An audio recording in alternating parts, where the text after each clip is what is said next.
Sir 'Rammohan Naidu' గారు మరి చూస్తున్నాం శ్రీకాకుళం నుంచి ఎంపీగా చేశారు. మన పార్లమెంట్‌లో ఆయన ఎన్నో సార్లు తన గళం వినిపించారు. ఆ వీడియోలన్నీ కూడా ఎన్నో సార్లు ఇన్‌స్టాలో, మీమ్స్‌లో రావడం చూసినాం. మరి మరోసారి ఆయన అక్కడ అధికారంలోకి వస్తారా? ప్రజలు తీసుకొస్తారా? లేకుంటే మళ్ళీ మార్పు ఏమన్నా కోరుకుంటున్నారా ప్రజలు? ప్రజల ఒపీనియన్ ఏ విధంగా ఉంది? శ్రీకాకుళం అంటే ఎర్రంనాయుడు గారు. ఎర్రంనాయుడు గారు అంటే శ్రీకాకుళం. కానీ ఒకప్పుడు ఎర్రంనాయుడు గారు చనిపోయిన తర్వాత రామ్మోహన్ నాయుడు గారు అంటే శ్రీకాకుళం అంటే రామ్మోహన్ నాయుడు గారు. యువకుడు పార్లమెంట్లో ఆయన మాట్లాడిన మాటలు, ఆయన మాట మన రాష్ట్రం కోసం, దేశం కోసం మాట్లాడిన మాటలు చాలా ఎక్స్ట్రార్డినరీ వ్యాఖ్యలతో చేశాడు. కనుక ఆయనకు అంత భవిష్యత్తు ఉంది కాబట్టి ఆయన్ని ఆ రాష్ట్రం నుంచి బంపర్ మెజార్టీతో గెలిపిస్తున్నారు. అంత పేరాడు తిలక్ గారు బంపర్ మెజార్టీతో ఓడిపోతున్నాడు. అంటే ఎందుకు గెలిపిస్తున్నారంటే ఒకటి రామ్మోహన్ నాయుడు గారు, ఒకటి ఎర్రంనాయుడు గారు పేరు, ఆయన చేసిన వర్కు ప్రతి పేదవాడికి కూడా ఏం చేయాలి, రేపు దేశానికి ఏం చేయాలి, ఎలా డెవలప్ చేయాలి, రాష్ట్రానికి ఏం చేయాలి. మెంబర్ ఆఫ్ పార్లమెంట్ ఆలోచించింది అదే ఆలోచిస్తుంది.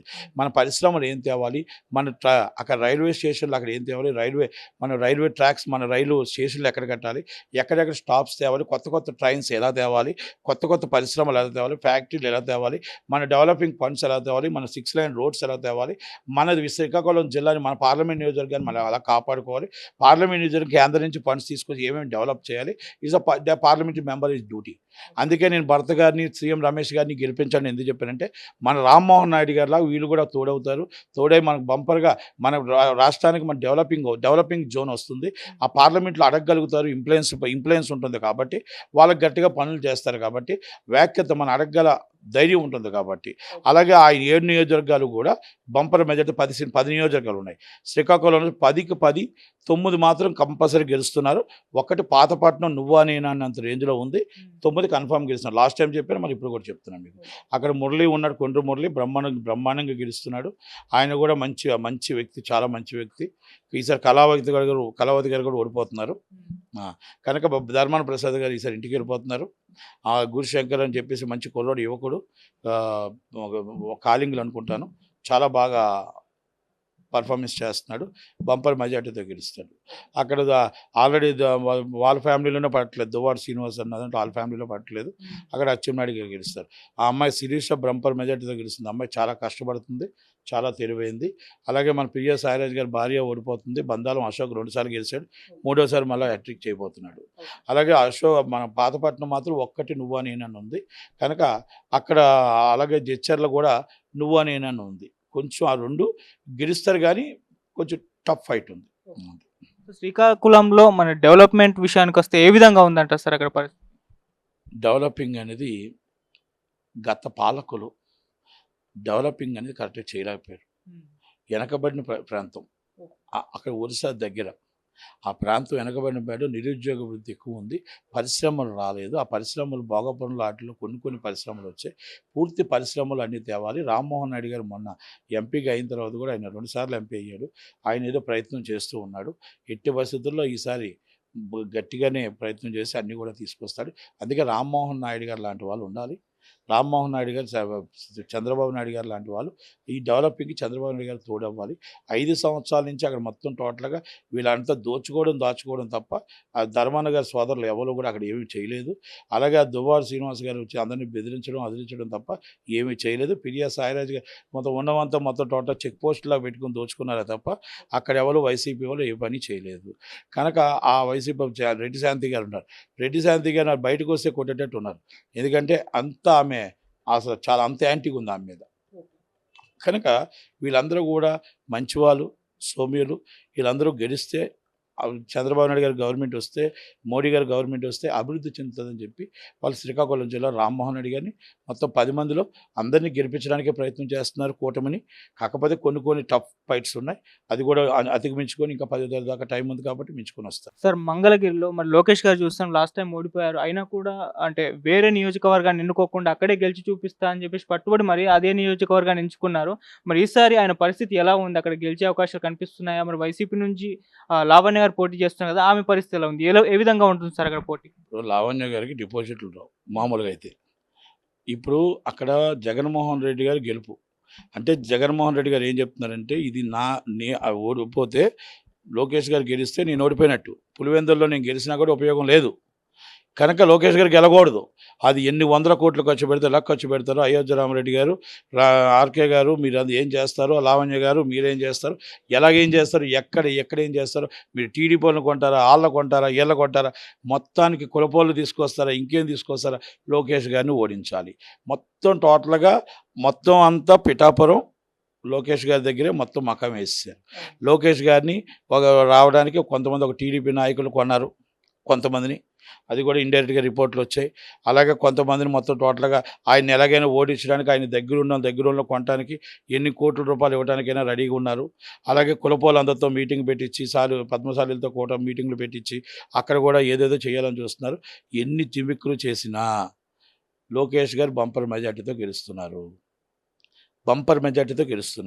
ఇది వాస్తవం, ఇది తథ్యం. కాకపోతే ఏంటంటే అక్కడ బ్రహ్మసాని చంద్రశేఖర్ గారు చాలా ప్లాన్డ్గా, ఎంపీ గారు చాలా నీట్గా ఆర్గనైజ్ చేసుకుంటూ పక్కాగా వెళ్తున్నాడు. ఆయన మాటకి మాట, డబ్బు ఉన్నవాడే కాదు, లేనివాడే కాదు. జగన్మోహన్ రెడ్డి గారికి కానీ అక్కడ ఉన్న వాళ్ళందరికీ కూడా ఎలా సమాధానం చెప్పాలో ఆయన 5,600 కోట్లు చూపించి ఎక్కడి నుంచి వచ్చాడు, ఏ మట్టి నుంచి వచ్చాడు, ఏ నీటి నుంచి వచ్చాడు, ఏసీ రూమ్లో చూశాను, నాన్ ఏసీ చూశాను అనేది మొత్తం టోటల్గా జవాబు చెప్పడమే కాదు, అండర్గ్రౌండ్ వర్క్ కూడా is very good. Is a first MP seat is a winnowing. ఇలాంటి వాళ్ళు మనకు ఉంటే పరిశ్రమలు వస్తాయి, మనకి రేపు ఉద్యోగ వృత్తి వస్తుంది.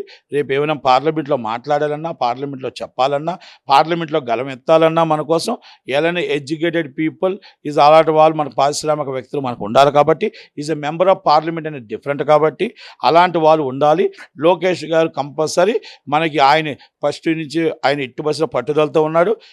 మంగళగిరితో గెలుస్తారని. ఫస్ట్ గెలిచే seat Mangalagiri, second is Pawan Kalyan garu 2 సీట్లు, థర్డ్ కుప్పం, 3 సీట్లు పంపర్ మెజార్టీతో గెలుస్తున్నారు. ఇది ఎంపీ సీట్లో ఫస్ట్ సీటు మా భరత్ గారు, సీఎం రమేష్ గారు, బ్రహ్మసాని చంద్రశేఖర్ గారు. తర్వాత ఈ 3 సీట్ల తర్వాత అన్ని సీట్లు గెలుస్తారు. అంటే ఫస్ట్ సీట్లు చెప్తున్నాను మీకు. అలాగే రామ్మోహన్ నాయుడు గారు కనుక 23 సీట్లు ఎంపీ సీట్లు వస్తాయి. 2 సీట్లు నువ్వా నేనని ఫైట్ చేస్తున్నాయి. 130 నుంచి 135 సీట్లు కన్ఫర్మ్ కూటమికి వస్తుంది. వీళ్ళకి 20 నుంచి 35 సీట్లు లోపల మాత్రమే వస్తాయి. అప్పుడు ఆల్రెడీ అర్థమైపోయింది కనుక విజయసాయిరెడ్డి గారు వాటమి తథ్యం, ఇప్పుడే వాటమి చెప్పుకోవచ్చు. ఆయన ఆల్రెడీ డిసైడ్ అయిపోయాడు, మళ్ళీ నేను ఢిల్లీ వెళ్ళిపోతాను, నాకున్న రాజ్యసభ రాకుంది కాబట్టి నేను మళ్ళీ జిందాబాద్ మోడీ గారు అనుకుంటూ మళ్ళీ వెళ్ళిపోతాను అనేది అర్థమైపోయింది. కనుక ఆయన ఎందుకని ఎక్కడా కూడా మోడీ గారిని తిట్టట్లేదు, మోడీ గారి కోసం మాట్లాడట్లేదు, బీజేపీ కోసం మాట్లాడట్లేదు. ఎందుకంటే జగన్మోహన్ రెడ్డి గారు మంచివాడైనా విజయసాయిరెడ్డి గారు లాంటి వాళ్ళు ఉన్నవాటి ఆయన మొత్తం టోటల్గా ఆయన డ్రాబ్యాక్ అయిపోయింది. విశాఖపట్నం బొత్స సత్యనారాయణ గారికి అప్పచెప్పి ఎంవివి సత్యనారాయణ గారు లాంటి వాళ్ళు చాలామంది దాచుకోవడానికి పెట్టుకున్నారు. ఒక్కొక్కరు జిల్లాలు ఇసుకల నుంచి మొత్తం టోటల్గా ఒకప్పుడు 5 సంవత్సరాల ముందు వాళ్ళ పరిస్థితి ఏంటి, ఈరోజు వాళ్ళ పరిస్థితి ఏంటి, వాళ్ళ కార్లు ఏంటి, ఈరోజు పరిస్థితి ఏంటి, వాళ్ళ ఇల్లులు ఏంటి, ఈరోజు ఇల్లు పరిస్థితి ఏంటి, ఇవన్నీ ఒక్కసారి బేర్ చేసుకుంటే ప్రజల్ని ఎంతగా దోచుకున్నారు. మనం పెన్షన్ చూపించి మన దగ్గర రోజుకి మన పిల్లలకు ఉద్యోగాలు లేకుండా ఎలా చేస్తున్నారు ప్రతి దానికి వివరంగా లోకేష్ గారు ఎక్స్ప్లెయిన్ చేస్తున్నారు. కన్ఫామ్ అక్కడ మంగళగిరిలో పద్మశాలీలు అవ్వచ్చు, కమ్మవారు అవ్వచ్చు, కాపులు అవ్వచ్చు, రెడ్లు అవ్వచ్చు, అందరి సపోర్టు లోకేష్ గారికి ఉంది, సానుభూతి ఉంది. లాస్ట్ టైం మనం ఓడించాం, తప్పు చేసాం, ఈసారి మనం గెలిపించాలి. ఆర్కే గారు లేరు, ఆర్కే గారు ఉంటే మన ఆర్కే గారు కొంత సపోర్ట్ చేసేవాళ్ళం. ఆర్కే గారు ఈరోజు మన అమ్ముడుపోయాడు. ఆయన డబ్బు రావడం కోసం బయటికి వెళ్ళి మళ్ళీ లోనికి వచ్చాడు కనుక ఆర్కే గారికి విశ్వనీయత లేదు, వాళ్ళ అన్నయ్యకి విశ్వనీయత లేదు. లోకేష్ గారు నీతికి నిజాయితీకి మారుపేరుగా మనతో పాటే ఉన్నాడు, మనతో పాటే చేస్తున్నాడు, డెవలపింగ్ చేస్తాడు నమ్మకం ఉంది. కాబట్టి మంగళగిరిలో లోకేష్ గారిని గెలిపించాలి అనేది ఒకదానికి ఆటోమేటిక్గా వచ్చేసారు కనుక బంపర్ మెజార్టీతో గెలుస్తున్నారు. లావణ్య గారు డిపాజిట్లు గల్లంత అయిపోతారు. సార్ మీరు అన్నట్టంటే పిఠాపురంలో అలాగే మంగళగిరిలో జగన్ గారు ఎక్కువ ఫోకస్ చేశారు. వీళ్ళిద్దరిని ఎలాగైనా అసెంబ్లీకి రానివ్వద్దన్న విశ్వ ప్రయత్నాలు చేస్తున్నారు, చాలా డబ్బులు ఖర్చు పెడుతున్నారని వ్యూహాలు పండుతున్నారని వార్తలు రావడం చూస్తున్నాం. అవేమన్నా వర్కౌట్ అవుతాయా? ఇప్పుడు నేనేమంటున్నానంటే ఇప్పుడు ఒక ఐడియా వచ్చింది. ఆ వ్యూహాలు ప్రతివ్యూహాల్లో ఆయన ఏమన్నా పులివెందులో నేను ఓడిపోయినా పర్లేదు, వాళ్ళిద్దరికి వెళ్ళకూడదు, అసెంబ్లీ రాకూడదు అంటున్నాడు. కానీ వాళ్ళు అసెంబ్లీకి రావడం తథ్యం, జగన్మోహన్ రెడ్డి గారు కూడా అసెంబ్లీకి రావడం తథ్యం, చంద్రబాబు నాయుడు గారు కూడా అసెంబ్లీకి రావడం తథ్యం.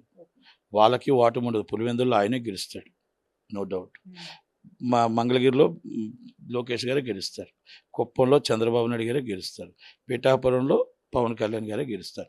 వీళ్ళు నలుగురు అసెంబ్లీలో కూర్చుంటారు. ప్రతిపక్షంలో జగన్మోహన్ రెడ్డి గారు కూర్చుంటారు. అధికార పక్షంలో వీళ్ళు కూర్చుంటారు. కనుక అధికార పక్షంలో కూర్చొని చక్కగా ప్రజల కోసం, దేశం కోసం, రాష్ట్రం కోసం మాట్లాడుకుంటే బాగుంటుంది. కానీ తిట్లు పురాణం మానేసి ఇప్పటికైనా సరే ప్రజలు మనకి ఎందుకు ప్రతిపక్షం ఇస్తున్నారు అని ఆలోచించుకోవాలి. మన చంద్రశేఖరరావు గారికి ప్రతిపక్షం ఇచ్చిన తర్వాత ఆయన అసెంబ్లీకి ఎందుకు బాయ్కౌట్ చేసాడో పాపం, ఆయనకి ఎందుకు యాక్సిడెంట్ అయిందో, ఎందుకు ఆయన పడిపోయాడో పాపం తెలియట్లేదు. కానీ అసెంబ్లీలోకి రాలేకపోయాడు. ఈరోజు ప్రజల ముందుకు వచ్చాడు. ఆ రోజే ప్రజల ముందుకు రోజుకి ప్రజల ముందుకు వచ్చి ఉంటే, ఆ ముళ్ళు కంచెలన్నీ తీసుంటే ఈరోజు ఆ పరిస్థితి వస్తుందా? కనుక ఆయన ఆలోచనలు మంచివి, ఆచరణలో జరగలేదు. కనుక ఆచరణలో జరిగే వ్యక్తి చంద్రబాబు నాయుడు గారు. కాబట్టి అమరావతి రాజధాని వస్తుంది, అమరావతి డెవలప్డ్ రాజధాని అవుతుంది. మోడీ గారి సపోర్ట్తో ఈరోజు నెంబర్ 1 రాష్ట్రం అవుతుంది. అమెరికన్ కాన్సులేట్ వస్తుంది, దుబాయ్ కాన్సులేట్ వస్తుంది, యూఏ కాన్సులేట్ వస్తుంది. నెంబర్ 1 సూపర్ స్పెషాలిటీ హాస్పిటల్స్ వస్తాయి, నెంబర్ 1 కాలేజీలు వస్తాయి, మనకు మెడికల్ కాలేజీలు వస్తాయి, హాస్పిటల్స్ వస్తాయి, పరిశ్రమలు వస్తాయి. ప్రతిదీ కూడా అభివృద్ధి చెందుతూ 5 సంవత్సరాల్లో పోలవరం పూర్తవుతుంది. 5 సంవత్సరాల్లో మొత్తం టోటల్గా ఏసియాలోనే మన నెంబర్ 1 ప్లేస్లోకి రావడానికి మన అవకాశాలు మనకి మిన్నుగా ఉన్నాయి. మన గోదావరి కానీ, పోలవరం కానీ, పట్టిసీమ కానీ, వెంకటేశ్వర స్వామి తిరుపతి కానీ, మన విశాఖపట్నం కానీ, ఉత్తర మన అరసివిల్లు సూనానుమతి కానీ, సింహాచలం కానీ అన్నీ ఉన్నాయి. అరకు లోయ కానీ, పాడేరు కానీ, చింతపల్లి కానీ బ్రహ్మాండమైన వనరులు ఉన్నాయి. మనం చేసుకోలేకపోతున్నాం. వీళ్ళు తిట్టుకోవడానికే ఉదయం వేసే టైం పాస్ చేస్తున్నారు తప్ప, తిట్టడానికి తప్ప వీళ్ళు అభివృద్ధి చూడట్లేదు. కనుక అభివృద్ధి కోసం 100% వీళ్ళు గెలుస్తున్నారు. 100% 130 సీట్లు వాళ్ళు గెలుస్తారు. జగన్మోహన్ రెడ్డి గారు ప్రతిపక్షంలో ఉంటారు. Bye bye Jagan, bye bye Jagan 13వ తారీఖున చెప్పేస్తారు. Thank you so much.